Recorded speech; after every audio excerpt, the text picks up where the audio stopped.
Bonjour et bienvenue sur Charging Station pour une nouvelle découverte électrisante.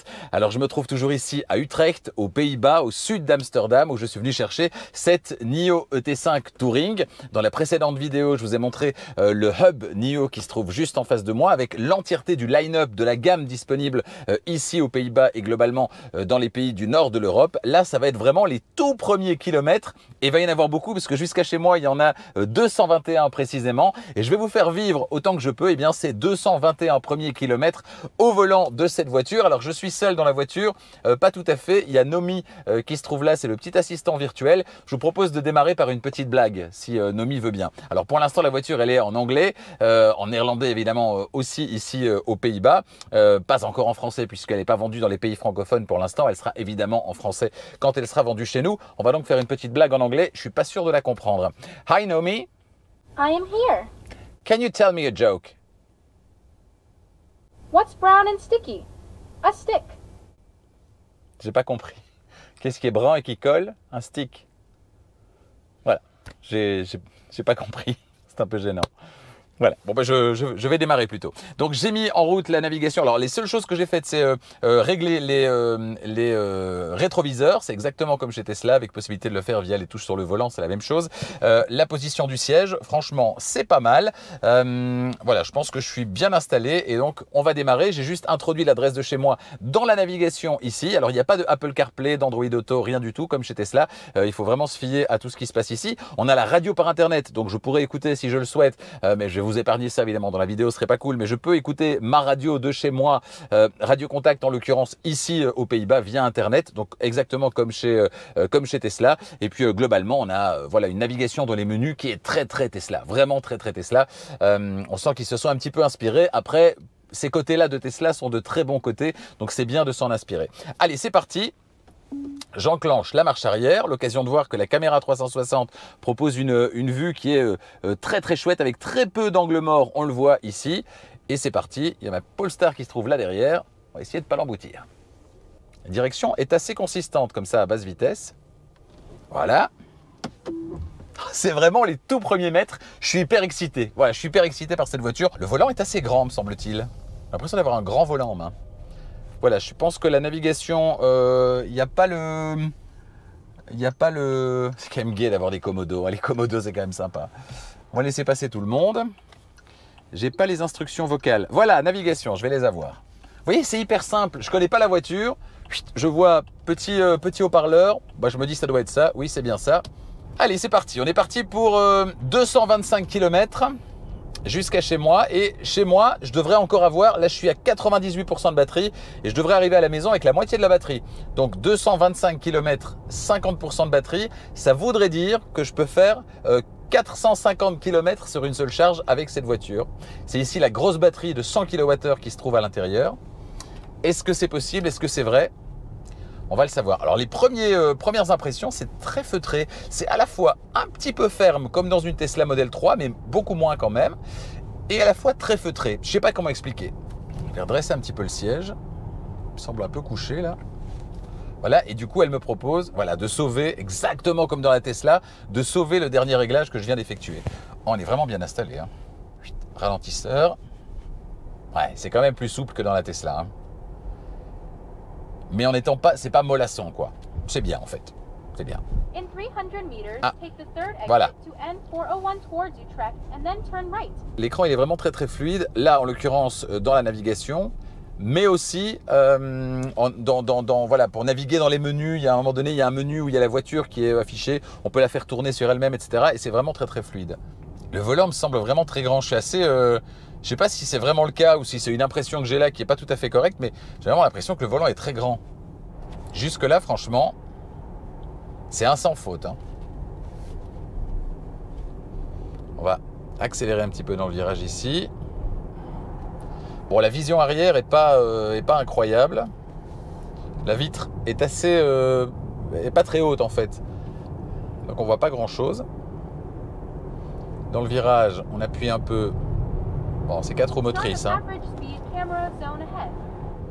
Et là, on est parti pour 6 km. Hop, ouais, évidemment, ça... Là, c'est là que je retrouve un peu l'esprit de la Polestar 2. C'est bah, on pousse sur l'accélérateur et ça accélère, quoi. Donc ça, c'est vraiment très gai aussi. Très silencieux. Alors au moment où je le dis, très silencieux, il y a beaucoup de vent à l'extérieur et on a des vitres sans encadrement et du coup j'entends un petit peu de vent ici. Et c'est vraiment très très léger et c'est vraiment quand je l'ai dit, donc c'est vraiment pas de bol. Mais c'est vrai que j'entends un petit peu le vent ici. Alors quelque chose de très spécial, c'est les commandes de vitres. Donc très logiquement on pense que c'est vers soi pour descendre, enfin il me semble, non ? En fait, c'est des commandes verticales. Donc, si je vais vers moi, je pense descendre et monter comme ça. Mais en fait, non. Vers moi, il ne se passe rien, donc ça doit être monter. Et vers l'avant, ouais, voilà. Vers l'avant, ça descend. C'est très étrange. Est-ce que c'est normal ? En fait, je ne sais plus. Parce que normalement, c'est des boutons plats. Donc, forcément, si on le lève ou si on l'abaisse, c'est plus logique. Mais ici, une commande verticale, moi, je ferais vers moi descendre.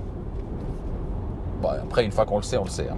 Alors ici, il y a beaucoup de bandes. 1, 2, 3, 4, 5 bandes sur cette route, limitée à 100 km/h. Et elle voit toutes les bandes. Je ne sais pas si avec la caméra ici, vous le voyez. Elle voit toutes les bandes et elle voit évidemment les différentes tailles de véhicules. En l'occurrence, là-bas, il y a un camion, elle le voit déjà. Donc, elle voit très très loin. Hein. Il y a des voitures qui sont là, genre à 200 mètres et elle les voit. Et des camions aussi. Donc ça, c'est vraiment pas mal. Je vais essayer le massage. Hi, Nomi. I am here. Please activate the massage. No problem. Ah, et alors on peut rolling, gentle, rolling, dynamic. Voilà, dynamic, j'aime bien. On va voir ce que ça donne.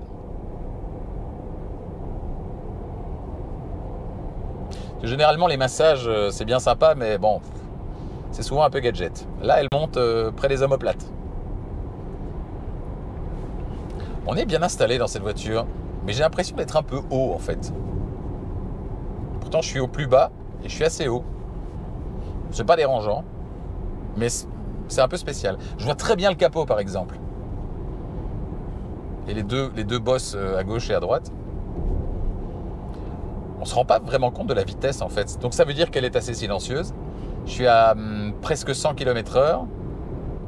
Ah, c'est intéressant. Là, elle me dit qu'en fait, je serai à 47% chez moi. 46%. Donc, si ça continue comme ça va pas aller. Mais je devrais peut-être m'arrêter. Bon, on a encore de la marge, hein, mais on va voir ce que ça donne.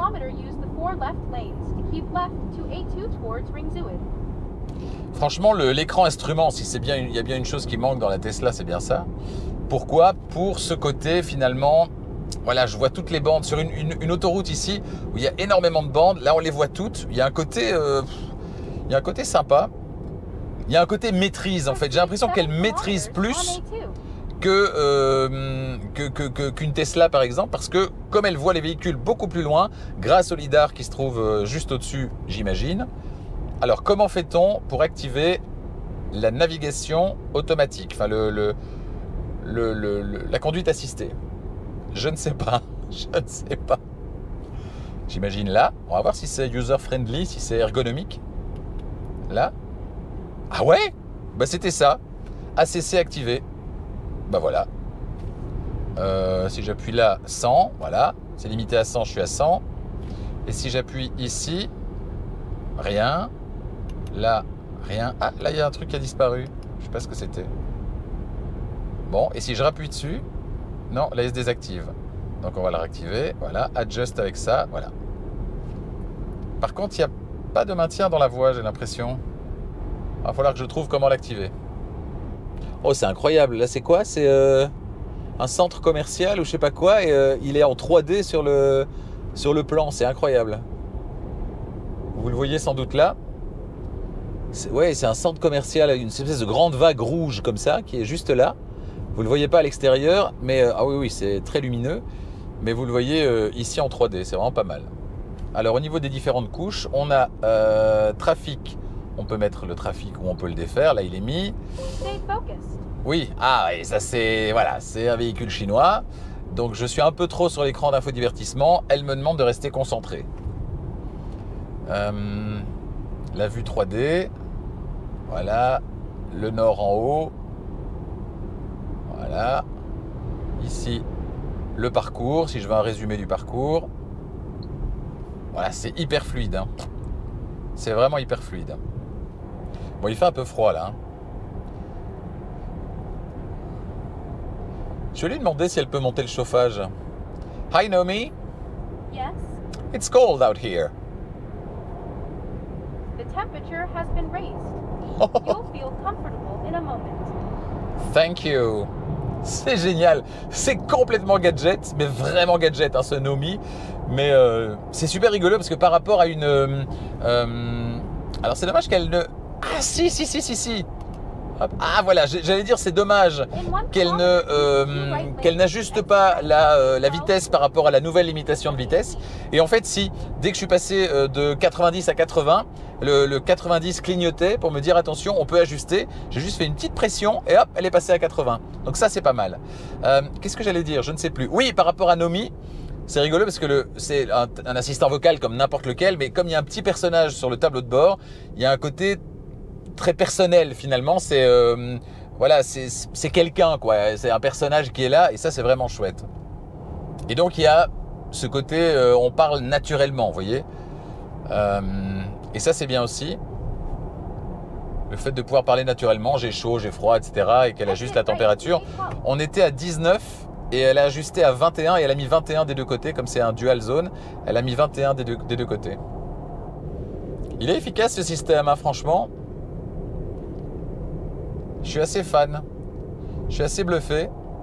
Quand j'ai un véhicule chinois, maintenant, je me dis que définitivement, les systèmes d'infodivertissement, bah, c'est pas encore au niveau, hein, que ce soit chez BYD, que ce soit chez MG, même sur le Lotus Eletre, c'était pas au point, c'était mal traduit.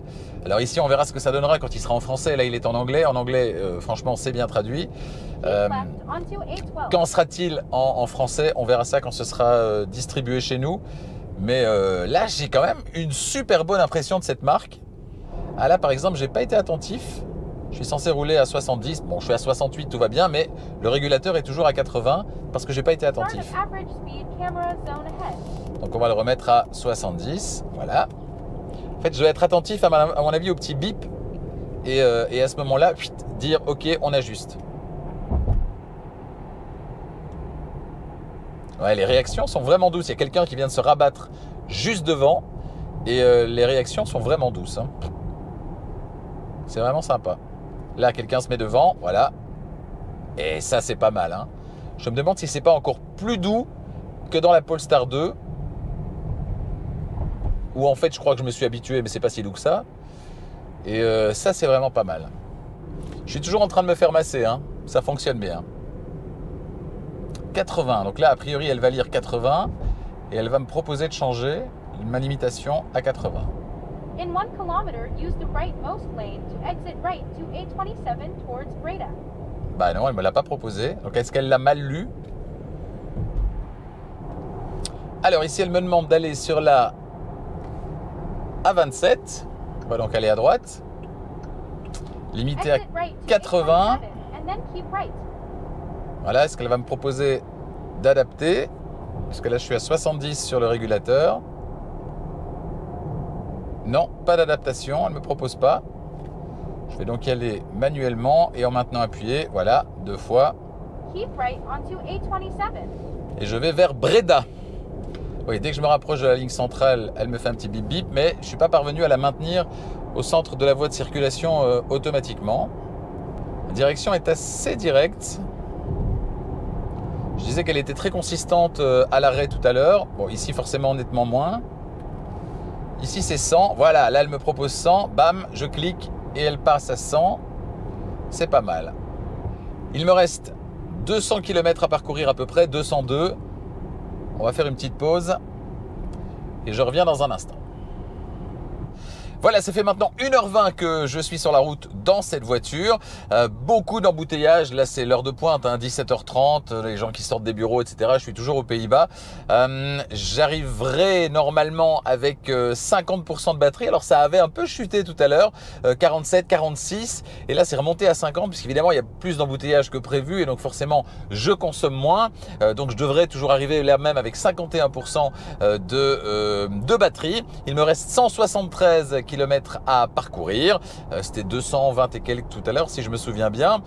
Il me reste 2 heures à rouler et là plusieurs petites choses. La première, c'est l'extrême douceur des aides à la conduite. Franchement, ça fonctionne très bien. Et puis vous l'aurez constaté, j'ai trouvé comment activer la conduite assistée. Alors d'abord, c'est un volant capacitif. Donc dès on effleure comme ça le volant avec la main, juste poser la main dessus, le volant est content, la voiture est contente, tout le monde est content. Et donc finalement, elle ne demande plus de remettre la main sur le volant. Elle considère que voilà, dans cette position-ci, ça fonctionne. Autre chose, je suis allé dans les menus et dans le menu Driver Assistance, eh bien j'ai le choix entre le ACC, le régulateur de vitesse adaptatif, ou bien le Pilot, en l'occurrence le centrage sur la voie de circulation avec régulateur de vitesse adaptatif et maintien de la distance par rapport au véhicule qui précède. Et ça, franchement, ça fonctionne très bien. Si je retire la main, voilà, j'ai la petite icône qui me demande gentiment de remettre la main, mais elle le demande assez tard. Hein. Là, je peux laisser les mains en dehors du volant pendant un laps de temps assez long avant qu'elle me demande de les remettre. Mais quand elle me demande de les remettre, là, il faut les remettre tout de suite. Voilà, vous voyez qu'en général, c'est une dizaine de secondes, 12 secondes. Ici, c'est beaucoup plus. Et le centrage sur la voie de circulation est vraiment parfait. Voilà, hold the steering wheel. Et là, je remets la main sur le volant. Le simple fait de le toucher, la petite icône disparaît. Voilà, donc ça, c'est une première chose. Ensuite, je reviens sur le menu ici. Qu'est-ce que j'ai d'autre à vous dire? La radio, ça fonctionne très très bien. La radio par Internet ici, puisque je suis en Hollande, aux Pays-Bas. Et j'écoute ma radio par Internet, la radio que j'écoute habituellement. Donc ça fonctionne bien également. On est bien sûr en phare automatique, essuie-glace automatique, tout est activé. La voiture voit énormément son environnement, ça c'est clair. Et puis j'ai un petit peu dans les embouteillages, j'ai un petit peu navigué dans le système d'infodivertissement et franchement c'est très très convaincant. On a aussi le dépassement assisté sur autoroute, c'est possible et disponible également. Franchement, cette voiture, elle a rien à envier à une Tesla pour ce qui est de la technologie embarquée. On est sur quelque chose d'extrêmement bien ajusté en termes de réglage. C'est pas les chinoises qu'on a connues jusque là sur Charging Station, ça je peux vous le dire. Tout est vraiment bien ficelé dans cette voiture et c'est un bonheur à conduire. Alors il y a le Attention Assist, là je suis étonné qu'elle ne me rappelle pas à l'ordre. Le Attention Assist qui, quand vous regardez un petit peu trop ailleurs que droit devant, eh bien vous rappelle à l'ordre. Ici c'est pas le cas, mais donc il y a effectivement cette petite caméra, ce petit surveillant qui est là sur le volant et heureusement là elle semble être contente. Mais donc ça veut dire qu'elle ne réagit pas, elle ne surréagit pas. Tout à l'heure je restais un petit peu trop dans les embouteillages avec le focus sur l'écran. Et là, ça ne lui plaisait pas trop. Ici, voilà, pour peu que je regarde de temps en temps un petit peu devant, en l'occurrence, ça fonctionne et elle se maintient vraiment bien au centre de la voie de circulation. Là, je vais changer de voie, conduite assistée, hop là, elle change toute seule de voie. Bah, c'est nickel, voilà. Bon, je suis pas fan des dépassements assistés, hein. Ça fonctionne toujours mieux quand on le fait soi-même. Mais en l'occurrence, là, pour le test, je vais le refaire dans l'autre sens. Donc, c'est simplement un petit coup de volant. Et alors, j'espère que vous voyez ici, je suis pas sûr. Un petit coup de clignotant, voilà, hops, un petit coup de volant, ouais, voilà. Ah non, là elle n'était pas contente en l'occurrence, donc là ça n'a pas fonctionné. Pourquoi? On va réessayer. Ouais, donc là elle est un peu perdue. Voilà, c'est pour ça que le dépassement assisté, je trouve ça plus contraignant et finalement un peu plus dangereux que de le faire soi-même. Tant que ce ne sera pas full automatique avec la voiture qui regarde, qui voit s'il n'y a personne, qui met le clignotant, qui se rabat, etc., etc. Tant que c'est pas ça, pour moi, c'est pas satisfaisant. Voilà, là je viens de réessayer, ça a fonctionné. Voilà, ça fonctionne de temps en temps. Et puis j'imagine qu'il faut prendre le truc aussi, hein. Il faut un petit peu s'habituer à ces réactions. Parce que c'est pas la voiture qui va s'habituer à vos réactions. J'ai discuté avec un petit peu mon copain Nomi qui joue au yo-yo là d'ailleurs. Et c'est assez sympa aussi. Pour activer le massage, on l'a vu tout à l'heure. Et alors elle peut, à la demande, afficher toutes les commandes qui sont disponibles. Et c'est quelque chose qui est amené à évoluer évidemment, qui va apprendre de vous, de vos habitudes, etc. Et qui va devenir de plus en plus intelligent et donc de plus en plus utile. Mais il y a vraiment une très très belle douceur dans la réaction par rapport aux aides à la conduite et par rapport au régulateur de vitesse adaptatif. C'est très doux et en même temps c'est solide sur la route et c'est très sécurisant de voir l'environnement très très loin autour de la voiture et notamment devant. Ça, c'est vraiment sympa. Puis on a une dashcam également sur cette voiture. Voilà, en cas d'accident, la voiture enregistrera évidemment ce qui s'est passé et vous aurez des preuves. Je vous parlais tout à l'heure de la réactivité du système d'infodivertissement. Regardez un petit exemple, si je vais sur MyET5, la voiture qui est là, voilà, regardez, c'est hyper fluide. Voilà, stay focus. Là, elle n'est pas contente. Mais regardez, c'est hyper fluide, vraiment sympa. Et alors, les graphismes ici pour la consommation et tout, c'est clairement Tesla. Il y a vraiment une grosse source d'inspiration du côté de chez Tesla. On va remettre, voilà, la carte.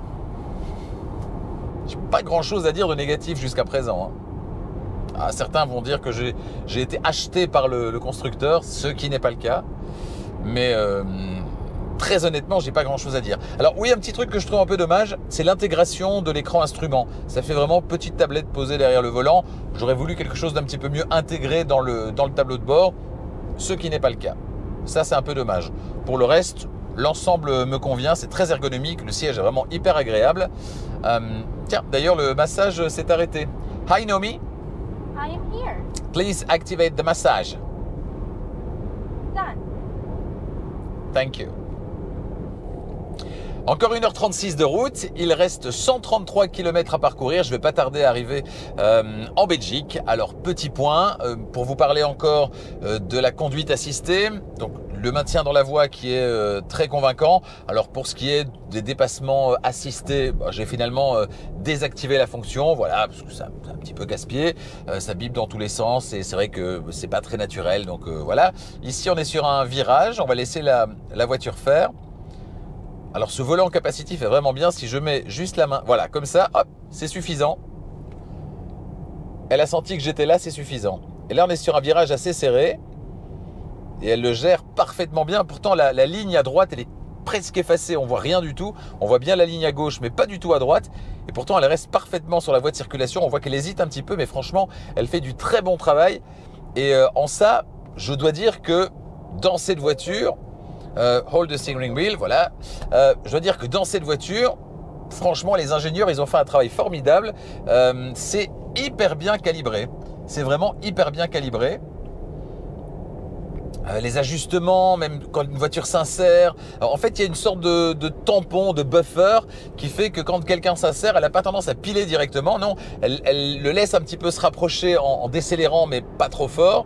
Et hop, elle reprend de la distance. Et ça, c'est vraiment très agréable. Ça donne une conduite qui est finalement assez naturelle. Quand quelqu'un arrive devant vous, vous levez le pied.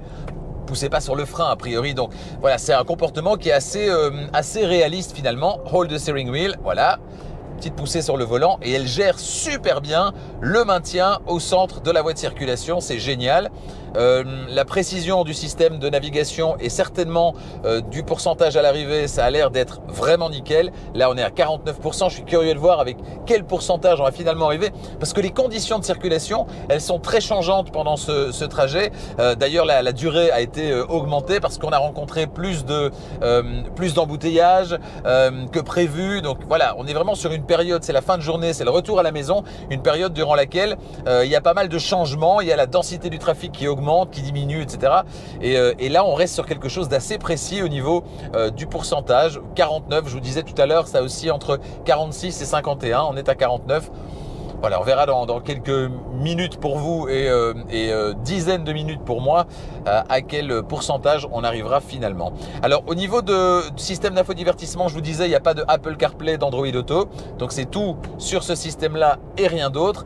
Et je dois dire que franchement, ça manque pas. Là, j'ai la radio par Internet qui est activée, ça fonctionne bien. On a également accès aux sources externes de musique, Spotify par exemple. Et voilà, il y a juste, si vous utilisez Waze, là effectivement, et vous devrez utiliser Waze sur votre téléphone posé ici, mais voilà, ce qui n'est pas la solution idéale, mais voilà, c'est tout à fait jouable. Donc voilà ce qu'on peut dire à l'heure actuelle. Alors, je ne sais pas si vous le voyez là, moi je commence à le voir parce que la lumière commence à baisser vraiment fort, mais On a je vous parlais des haut-parleurs tout à l'heure, avec le covering des haut-parleurs ici qui peut battre en fait, alors soit au rythme de la musique, mais là il n'y a pas de musique, soit battre comme un cœur qui bat plus ou moins vite, et vous pouvez choisir que ce soit plus rapide, moins rapide ou entre les deux. Et là je l'ai mis sur slow, et donc c'est vrai qu'on a les deux haut-parleurs là qui se mettent, je ne sais pas si vous le voyez, à mon avis non, mais les deux haut-parleurs qui se mettent à diffuser une lumière, hop, et puis qui s'éteignent, lumière qui s'éteignent, lumière qui s'éteignent, et ça c'est le battement lent.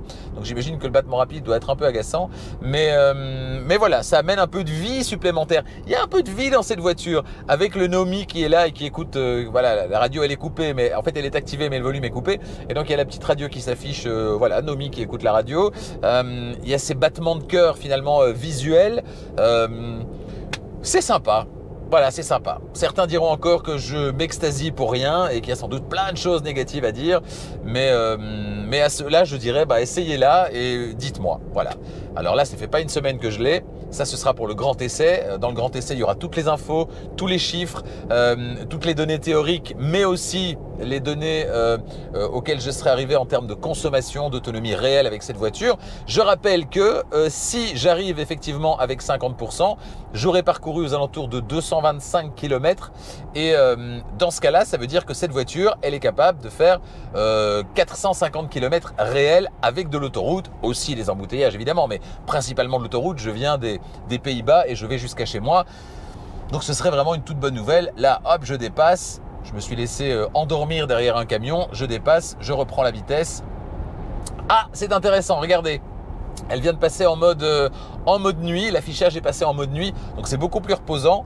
On a du noir et du noir, voilà, c'est pas mal. Là, elle m'annonce 120 km/h maintenant, hop, j'ajuste avec la petite roulette, enfin c'est pas une roulette d'ailleurs, avec la petite touche, ici. Elle me l'a sans doute proposé, mais j'étais en train de parler avec vous, donc je ne l'ai pas entendu. Et alors l'affichage noir, on peut bien sûr le fixer en noir si on préfère. Ça donne toujours très bien en noir. Cela dit, le blanc n'est pas blanc, il est un peu beige, hein, un peu gris-beige comme chez Tesla, plutôt gris d'ailleurs. Et du coup, moi, ça ne me dérange pas. Ce que je n'aime pas, c'est le blanc-blanc qu'on a chez Hyundai, par exemple. Là, je trouve ça un peu agressif. Mais voilà, noir, c'est sympa aussi. Voilà, là, je suis bien. Ah, le massage. On va redemander le massage. Est-ce qu'on arrive en Belgique bientôt? Oui, je suis tout près de la frontière là. Je suis à côté de la frontière. Je ne sais pas si vous le voyez ici sans doute. Donc la frontière, elle est juste là tout près. On y arrive.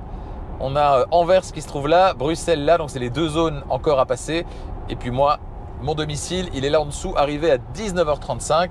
C'est relativement stable. 49% pour ce qui est de la batterie à l'arrivée. On est bien là. Du coup, maintenant, j'ai envie d'essayer le SUV. En fait, je pense que la ET7, donc la grande berline, et la EL7, voilà, c'est très gros, etc.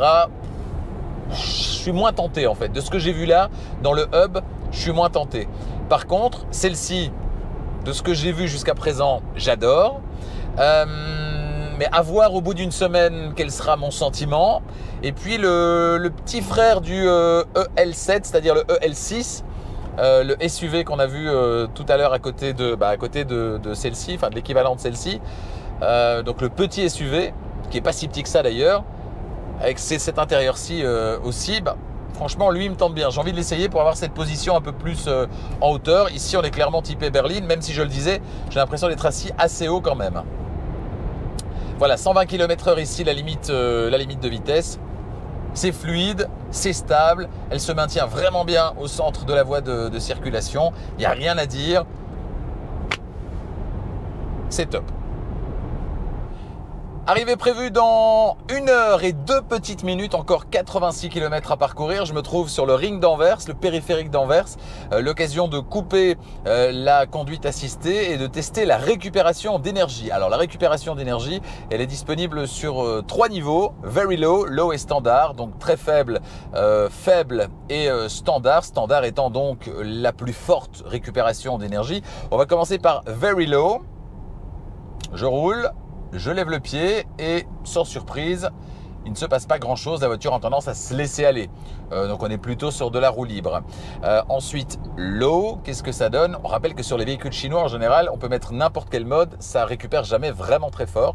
Ici, j'espère que ça va récupérer davantage. Alors ici, je lève le pied. Là, ça récupère déjà pas mal. Ça récupère certainement plus que sur certains autres véhicules chinois en mode élevé. Je mets maintenant le mode standard, c'est-à-dire le mode élevé. Et là, ça récupère vraiment pas mal. Ça, c'est bien. Par contre, je l'ai déjà testé tout à l'heure. Et là, je peux vous dire que ça ne va pas jusqu'à l'arrêt complet. Et ça, c'est un petit peu dommage. Donc, ça veut dire qu'on n'a pas la vraie conduite à une pédale. On a une récupération d'énergie qui est en mode standard est élevée, mais on ne va pas jusqu'à l'arrêt complet, donc pas de vraie conduite à une pédale. Elle va en fait continuer sur un filet, un rampé sur un filet aux alentours de 7 km/h à peu près. Et donc vous devrez mettre le pied sur le frein pour obtenir l'arrêt complet. Mais franchement, par rapport à d'autres véhicules chinois qu'on a déjà essayé, c'est vraiment pas mal. Ça, c'est le premier petit bémol que je vois, c'est on n'a pas de vraie conduite à une pédale. Moi qui adore ça sur la Polestar 2, ici c'est pas le cas, c'est pas disponible, mais peut-être que des mises à jour pourront rectifier le problème, qui n'est pas vraiment un problème, hein, mais voilà, ça pourrait être sympa pour ceux qui apprécient comme moi la vraie conduite à une pédale. C'est quand même assez convaincant, hein. Quand on lève le pied, là je suis vraiment dans les zones d'embouteillage, ça ralentit, ça accélère, ça ralentit. Donc c'est d'abord très dangereux et puis la vitesse est vraiment très changeante. Et donc voilà, je lève le pied et assez spontanément, je dois dire que ça ralentit comme je l'imagine. Donc ça ralentit plus ou moins comme dans ma Polestar ou comme dans une Tesla, mais ça ne va pas jusqu'à l'arrêt complet et ça c'est un petit peu dommage. Et là il y a un petit phénomène mais très léger. Ouais, il y a un petit phénomène d'attente avant que ça ne ralentisse vraiment. Ça, c'est dommage également. On a déjà repéré ça sur d'autres voitures. Quand on lève le pied, on attend une fraction de seconde et puis ça commence à ralentir, de manière assez consistante. Donc ça ne ralentit pas absolument au moment où on lève le pied. Le ralentissement n'accompagne pas le lever de pied de l'accélérateur. Là, la circulation est vraiment très dense, donc ça va être compliqué. Mais j'aimerais vraiment tester les courbes comme celles qu'on vient de prendre à vitesse un petit peu plus élevée pour voir ce que ça donne, parce que ça a l'air de vraiment très bien accrocher. Faut dire que sur cette voiture d'essai, on a toutes les options, y compris des pneus hyper performants et des jantes qui sont certainement pas efficientes, mais très belles. On verra ça lors du grand essai également. Début de radar tronçon. Voilà, un petit radar tronçon. Non, ça tient vraiment très bien la route. Et à ce propos d'ailleurs, le confort, il est totalement préservé. Alors que vous le verrez lors de l'essai, on a des jantes avec des pneus qui ont vraiment une taille très basse. Ça, c'est plutôt pas mal, c'est plutôt bien vu. Alors ici, le revêtement est très dégradé, en tout cas très granuleux. Et là, on sent davantage les remontées dans la direction et au niveau du plancher de la voiture. Mais franchement, c'est plutôt pas mal.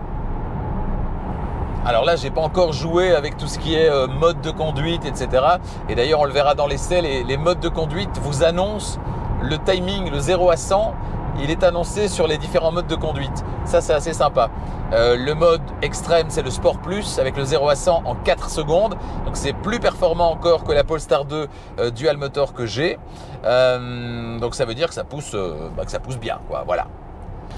Encore, on va regarder. 79 km et 57 minutes de route, ça diminue. La prochaine étape, ce sera un autre ring, un autre périphérique, celui de Bruxelles, celui-là. J'espère que là, il y aura un petit peu moins de monde. Voilà, fin du trajet, j'arrive chez moi. Il est temps de faire un premier bilan de ce premier trajet en NIO ET5 Touring. Alors d'abord, tous les points positifs et franchement ils sont très nombreux. D'abord le look de la voiture, je la trouve canon. Bon ça vous me direz c'est très subjectif. Ensuite la dynamique de conduite. La voiture est très agréable à conduire. Les aides à la conduite sont particulièrement bien calibré, certainement le maintien dans la voie de circulation qui est vraiment très bien calibré, donc ça c'est très agréable. L'intérieur qui est cohérent, chaleureux, sympa, avec plein de petites astuces rigolotes comme le petit Nomi, le petit personnage virtuel. Voilà, c'est en option, donc si vous ne le voulez pas, vous ne le prenez pas. Et puis les ambiances intérieures, les couleurs, le système d'infodivertissement qui est vraiment très bien fait. Là ça fait 3 heures que je roule avec cette voiture et franchement j'ai l'impression que je l'ai depuis toujours. Je suis vraiment familiarisé en très peu de temps avec notamment le système d'infodivertissement, donc ça c'est pas mal. Mais j'ai quand même un vrai souci, Et puis deux déceptions. Le souci, c'est que les phares automatiques fonctionnent pas bien du tout. À plusieurs reprises, avec les phares automatiques activés, il a activé les feux de route alors qu'il y avait manifestement quelqu'un devant moi à qui j'ai donc envoyé les feux de route dans les rétroviseurs. Ça ne lui a pas plu. C'est arrivé plusieurs fois. Donc il y a vraiment un petit souci au niveau du calibrage du système de basculement automatique entre les feux de route et les feux de croisement. Et puis les deux déceptions, c'est d'une part la récupération d'énergie qui ne va pas jusqu'à l'arrêt complet, donc on n'a pas de one pedal drive. Alors vous me direz, on a quand même une récupération d'énergie qui est en mode normal assez forte, donc ça c'est pas mal, mais ça ne va pas jusqu'à l'arrêt complet, donc ça c'est une petite déception. Et puis une déception plus importante, ce serait la consommation, parce que là j'ai quand même fait d'un radar de vitesse. Voilà, on va lever le pied. Là j'ai quand même fait 213 km. J'ai changé d'itinéraire sur la fin parce que l'itinéraire qu'elle me proposait finalement ne me convenait pas. Je pouvais gagner 2 minutes en prenant un autre itinéraire, c'est ce que Waze m'a dit. Du coup j'ai écouté Waze, elle a recalculé évidemment, et effectivement je vais arriver un petit peu plus tôt, mais elle ne me l'a pas proposé. Cet itinéraire-ci est avec des voies moins rapides. Là je suis sur une nationale et pas sur une autoroute, donc je devrais consommer encore un petit peu moins, et pourtant j'arrive à une consommation de 22 kWh au 100. 22 kWh au 100, c'est assez élevé compte tenu du fait que j'ai roulé vraiment cool, que j'ai eu pas mal d'embouteillages durant ce long trajet autoroutier, et qu'a priori justement quand on est sur un long trajet comme celui-là, le fait de mettre l'habitacle, la voiture à température, bah, ça va se diluer, toute cette consommation de départ va se diluer sur la longueur, sur le long trajet. Et ici on a vraiment un très long trajet puisque c'est plus de 200 km, et malgré ça on arrive quand même à une moyenne de 22 kWh au 100, ce que je trouve assez élevé. Donc ça veut dire que cette voiture, oui, elle va vous emmener loin sur une seule charge, mais elle va vous emmener loin sur une seule charge pas parce qu'elle est particulièrement efficiente, mais plutôt parce qu'elle elle a une grosse batterie, 100 kWh brut, 95 kWh net utilisable. Alors ça c'est très très gros évidemment, et donc forcément sur une voiture qui n'est pas un SUV en plus, bon, on va pouvoir aller loin sur une seule charge. Je serais quand même curieux de savoir combien consomme le SUV EL6, sachant que celle-ci consomme 22 kWh dans les conditions de mon trajet de maintenant, qui ne sont pas des conditions incroyables. En allant chercher cette voiture avec ma Polestar tout à l'heure, j'étais à 18,5, 19. Et ma Polestar est pas de nature à consommer peu à la base. C'est une voiture qui consomme beaucoup. C'est une Polestar 2 de première génération et elle consomme beaucoup. On a vu que sur les versions les plus récentes et certainement sur la single motor, là on est vraiment sur des consommations beaucoup plus basses. Vous approchez d'un radar de vitesse. Merci. Là on est vraiment sur des consommations plus basses. Ici, ma Polestar 2, elle consomme généralement, enfin je vois rarement en dessous de 20, certainement en période hivernale comme maintenant. Là tout à l'heure j'étais sur un plus long trajet puisque je suis allé jusqu'aux Pays-Bas, et donc je suis arrivé à 18,5, 19, c'est ce que je vous disais, hein, c'est cette consommation plus importante de début de trajet qui se dilue sur un long trajet. Ici malheureusement donc 22 kWh au 100, c'est relativement élevé, certainement pour un long trajet, avec pas mal d'embouteillages au début quand j'étais aux Pays-Bas. Voilà, c'est un petit peu décevant. Qu'en sera-t-il au terme d'une semaine au volant de cette voiture? Eh bien, je vous renvoie pour ça au grand essai électrisant qui arrive dans les prochains jours, si vous regardez cette vidéo lorsqu'elle est publiée, qui est peut-être déjà publiée si vous regardez cette vidéo un petit peu plus tard. Voilà, merci d'être fidèle à Charging Station. Dites-moi ce que vous avez pensé de ce nouveau format finalement, c'est-à-dire première conduite, découverte de la voiture. Est-ce que ça vous plaît? Est-ce que vous aimeriez que je fasse ça? Alors peut-être avec moins de kilomètres, je ne vais pas toutes les chercher à 200 km de chez moi heureusement, mais voilà, dites-moi si ça vous plaît, si cette première prise de contact finalement vous plaît, et si vous aimeriez voir des vidéos, d'autres vidéos comme celle-ci avec d'autres voitures, et éventuellement là aussi avoir des premières impressions au volant des voitures que j'essaie plutôt que simplement le grand essai électrisant. Merci de votre fidélité et à bientôt.